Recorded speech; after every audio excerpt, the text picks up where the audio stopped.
everybody. This is Tracy, and I thought you might want to join me for an art session today. So I've got my picture of Tae up there, and I want to show you. Sorry, I know there's like a truck outside. My paints, I literally just got up this morning, so I'm kind of doing it right now. But anyway, I thought that maybe we could just talk, and if you want, you can watch me paint. So anyway, I hope that you had a great weekend and that you got to do something for yourself and that you feel good. I always feel like it's important to go into the new week with, something that is like a good memory, or something that maybe like an accomplishment that'll make you feel better for the new week and give you that boost, I suppose. Because that's really important, like confidence-wise. I recently got into this discussion with a friend of mine, and when I say friend, I mean a younger friend. I guess like somebody that was asking for advice, and they said, even if you're passionate about something, is it possible to burn out?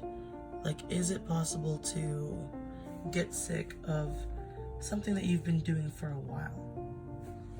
And that question kind of stuck with me. Is it? Is it possible to get tired of something? And my answer to that question is, I honestly don't think so. I don't. It's never happened to me. I think that it's possible to get tired of maybe a certain habit within that.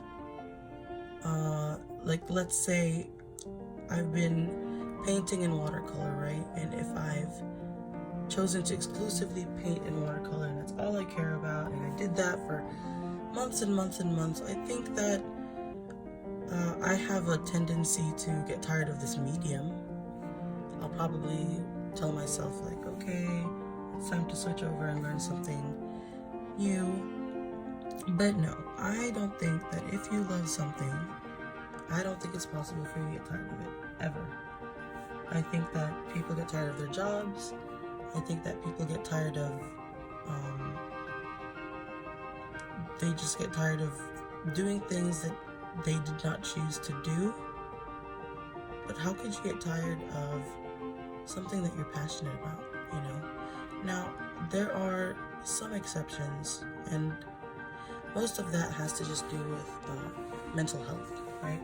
So I could see that your passion for something could actually be affected if you are going through like depression or anxiety, and I wouldn't wish that on anybody, because I personally don't have it, but I've heard that it just kind of lessens your desire for a lot of things, even the things that you loved. But for me, like doing art or doing something that I love to do keeps me away from that. And that's why I feel so passionate about drawing and painting as much as I can, and I don't get burnt out from it. I think you can only get burnt out by something that you did not choose to do on your own. Does that make sense?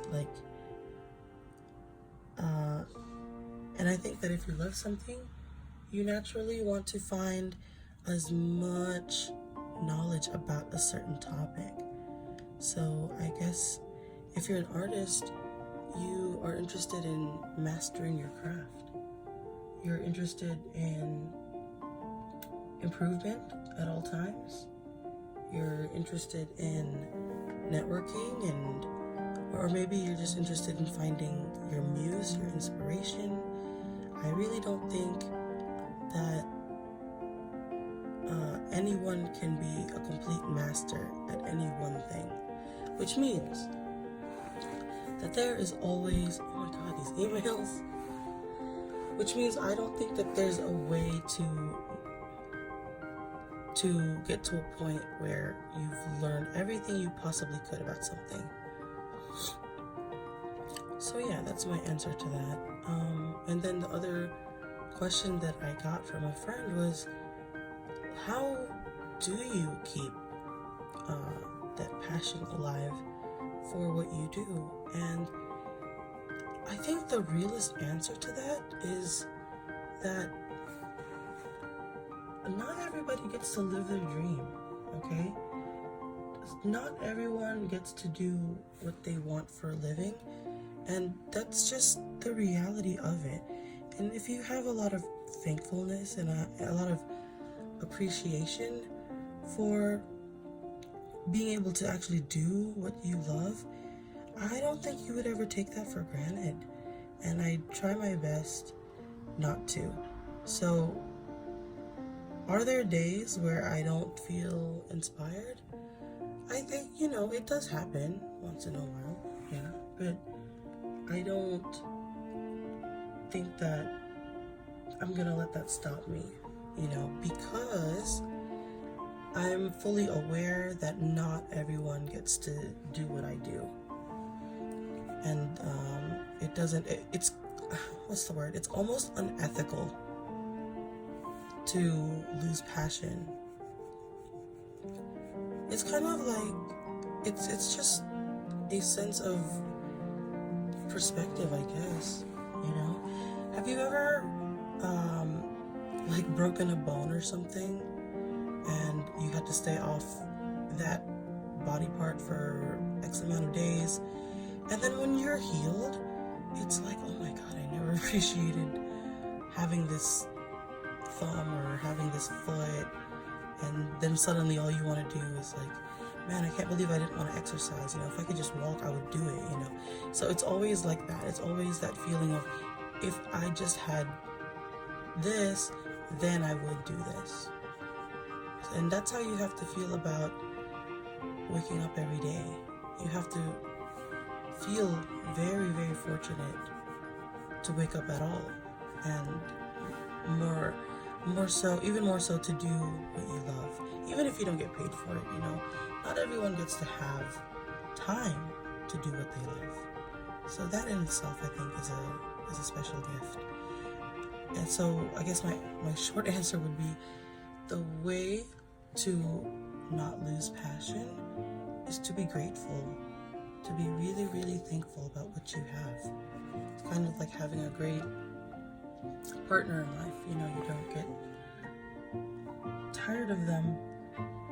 You don't take your relationship for granted if you went through a terrible relationship before. Now you see the value in having someone who treats you right?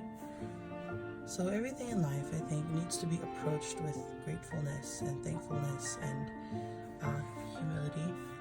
And if you can do that, it's funny, the more you appreciate things naturally, the more you take care of them, and the more you take care of them, life tends to give you more.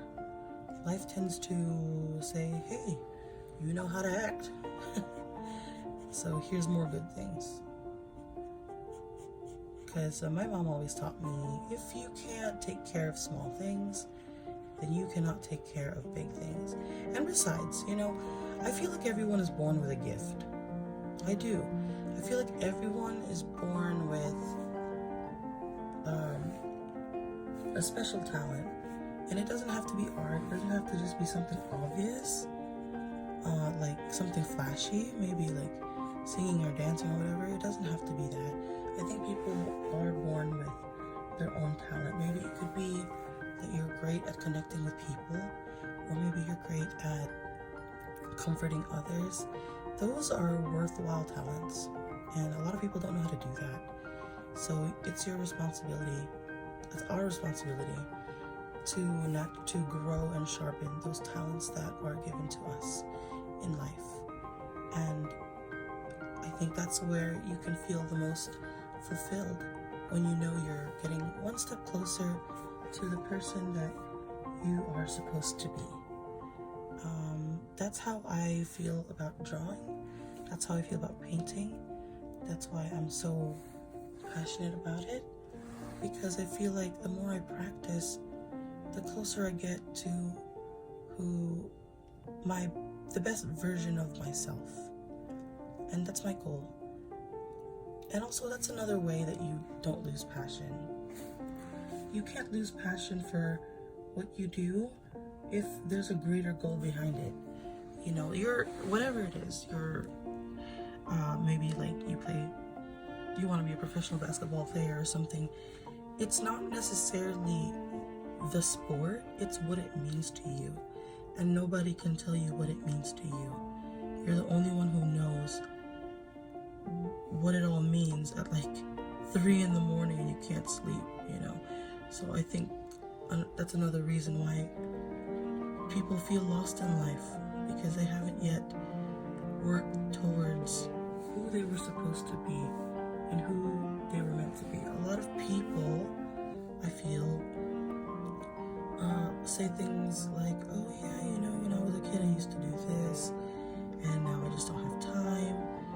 And it kind of makes me a little bit sad, because usually when people talk like that, they have a very, I guess, nostalgic, a very fond way of talking about something that they used to do, and it makes me sad. I'm like, oh, that's too bad that you couldn't continue that, you know? What I'm saying is that everyone still deserves to be passionate about something. And I think everyone should be able to have time to pursue that. Maybe not professionally, but at least for your own mental health.